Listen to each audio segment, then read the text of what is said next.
The anti-Semitic decision of the International Court in The Hague is a modern Dreyfus trial, and it will end the same way. It is falsely accusing me, the democratically elected Prime Minister of the State of Israel, and Israel's former Defense Minister, Yoav Gallant, of deliberately targeting civilians. This when we do everything in our power to avoid civilian casualties. We issue millions of text messages, phone calls, leaflets to the citizens of Gaza to get them out of harm's way, while the Hamas terrorists do everything in their power to keep them in harm's way, including shooting them, using them as human shields. The court in The Hague accuses us of a deliberate policy of starvation. This when we've supplied Gaza with 700,000 tons of food to feed the people of Gaza. That's 3,200 calories for every man, woman, and child in Gaza. And these supplies are routinely looted by Hamas terrorists who deprive their people of much-needed food. Yet just in the last few weeks, Israel facilitated the vaccination of 97% of the people of Gaza against polio. This doesn't prevent the court of accusing us of genocide. What in God's name are they talking about in The Hague? The truth is simple. No war is more just than the war that Israel has been waging in Gaza after Hamas attacked us unprovoked, launching the worst massacre against the Jewish people since the Holocaust.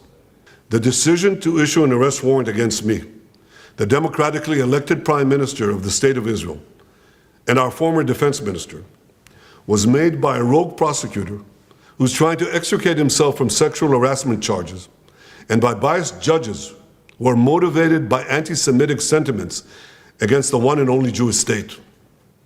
These judges did nothing. They did nothing against the real war crimes committed against the millions who've been murdered or uprooted by the dictatorships in Iran, Syria, and Yemen.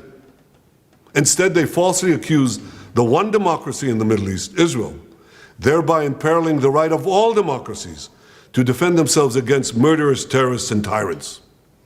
Nor did the court do anything against the Hamas terrorists who raped our women, beheaded our men, burned babies alive in front of their parents, and kidnapped hundreds of men, women, and children to the underground dungeons of Gaza. They're still holding 101 hostages, citizens of many lands, including the United States. Come to think of it, the court did issue one arrest warrant against Hamas. Now hear this. They issued an arrest warrant against the corpse of the Hamas arch-terrorist Mohammed Dev. His corpse. What an absurdity.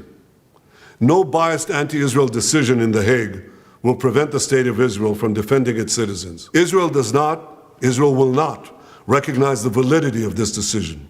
We will continue to do everything we must do to defend our citizens and defend our state against Iran's axis of terror.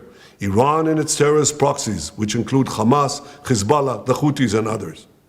Our enemies are your enemies, and our victory will be your victory, the victory of civilization over barbarism and tyranny.